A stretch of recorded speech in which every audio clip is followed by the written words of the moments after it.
حکم وضعی وہ ہے جس میں ایک شے کا دوسری شے سے ہونے یا نہ ہونے کے اعتبار سے تعلق ہو۔ حکم وضعی یہ چار ہے۔ کیا مطلب؟ ایک شے کا دوسری شے سے ہونے یا نہ ہونے، یعنی ایک شے دوسری شے کے لیے یا تو وہ ہوگا، جیسے مثال کے طور پر کیا ہے، وہ سبب ہے، وہ علت ہے، یا نہ ہونے، مثال کے طور پر وہ کیا ہوگا، وہ مانع ہوگا۔ سمجھ آ رہی ہے نا؟ تو ایسے ایک چیز کا دوسری چیز کے لیے ہونے یا نہ ہونے کے اعتبار سے کیا ہوتا ہے، اس کو حکم وضعی کہا جاتا ہے۔ اور حکم وضعی کی چار قسمیں ہیں۔ کتنے ہیں؟ چار ہیں۔ ایک ہے سبب، ایک ہے شرط، ایک ہے مانع، اور چوتھا ہے رخصت اور عزیمت۔ بات سمجھ آ رہی ہے نا؟ اب سبب کیا، صفحہ نمبر 66 ہے نا، کھول لیں۔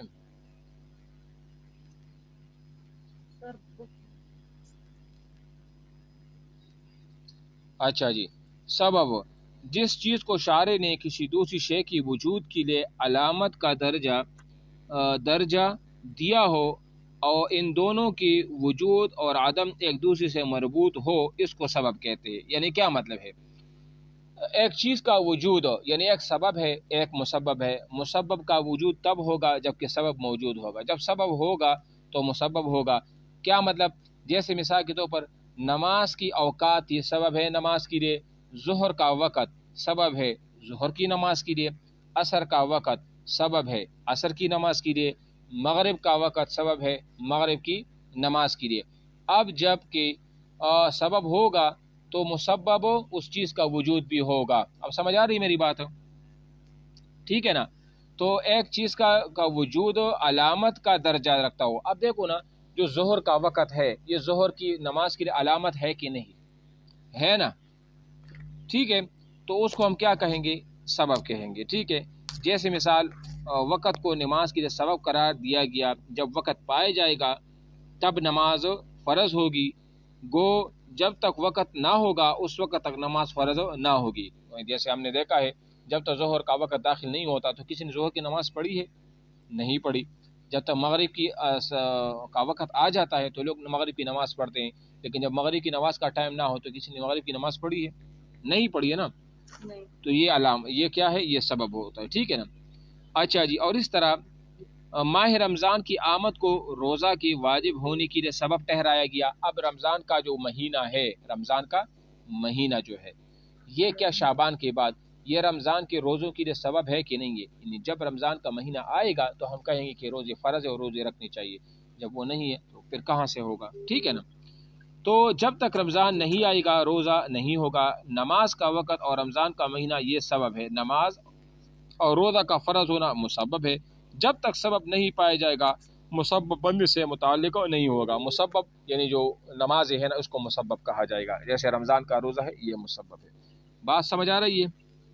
اچھا جی، دوسری چیز ہے شرط۔ کون سی ہے؟ شرط۔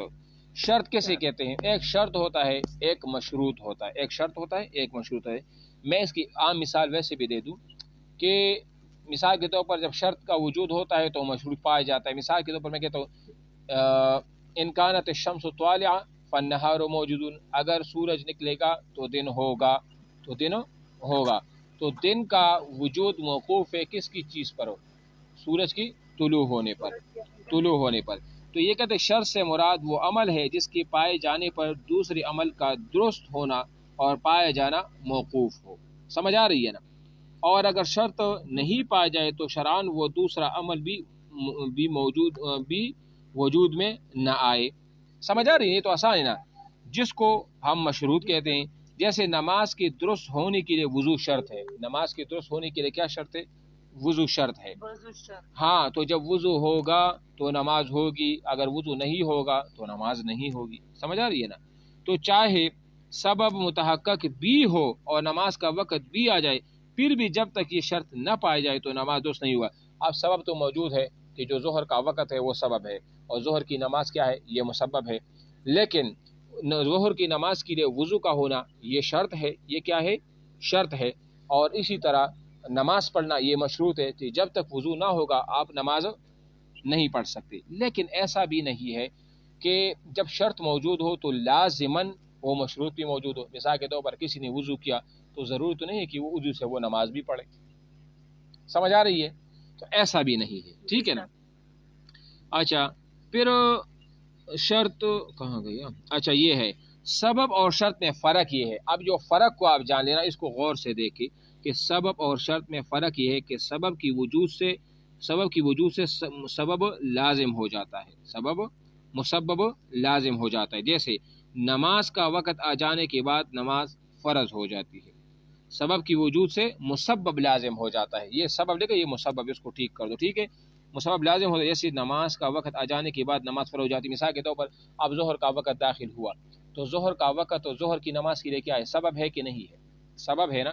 تو لہذا جب وقت جو ظہر کا سبب یہ جب پایا جائے گا تو ظہر کی نماز جو مسبب ہے وہ لازمی کیا ہوگا؟ وہ پایا جائے گا. ٹھیک ہے، اس کا پایا جانا کیا ہوتا ہے؟ وہ ضروری ہوتا ہے. ٹھیک ہے، لیکن شرط کی وجود سے مشروط لازم نہیں ہوتی. یہ پھر انہوں نے ادھر غلطی ہو گئی ہے. شرط کی وجود سے یہ شرط لازم بلکہ مشروط لازم ہوتی ہے. مثال مشروط لازم نہیں ہوتی. مثال وضو کی وجہ سے نماز پڑھنا واجب نہیں ہوتا. آپ نے دیکھو اکثر لوگ وضو کرتے ہیں، تو کیا وضو کرنے سے نماز لازم ہوتا ہے؟ نہیں ہوتا.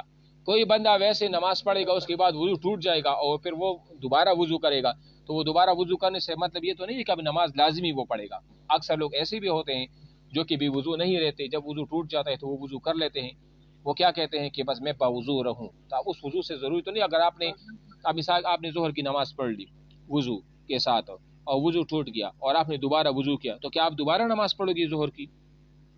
نہیں پڑھو گے. تو سبب اور شرط میں بنیادی فرق یہ ہے. اگر آپ سے پوچھا جائے کہ سبب اور اس میں شرط کیا ہے، سبب اور شرط میں فرق کیا ہے، تو آپ کو معلوم ہونا چاہیے کہ سبب یہ ہوتا ہے کہ جس کی وجود سے مسبب لازم آتا ہے، اور شرط وہ ہوتا ہے کہ جب وہ پایا جائے تو مشروط بھی پایا جائے گا. لیکن یہ ضروری نہیں، سبب اور شرط میں اس فرق ہے اس اعتبار سے کہ یہ ضروری نہیں کہ شرط پایا جائے تو مشروط بھی لازمی پایا جائے گا. ضروری تو نہیں ہے. وہ بندہ وضو کر لیتا ہے لیکن نماز تو ضروری تو نہیں ہے کہ اسی وقت نماز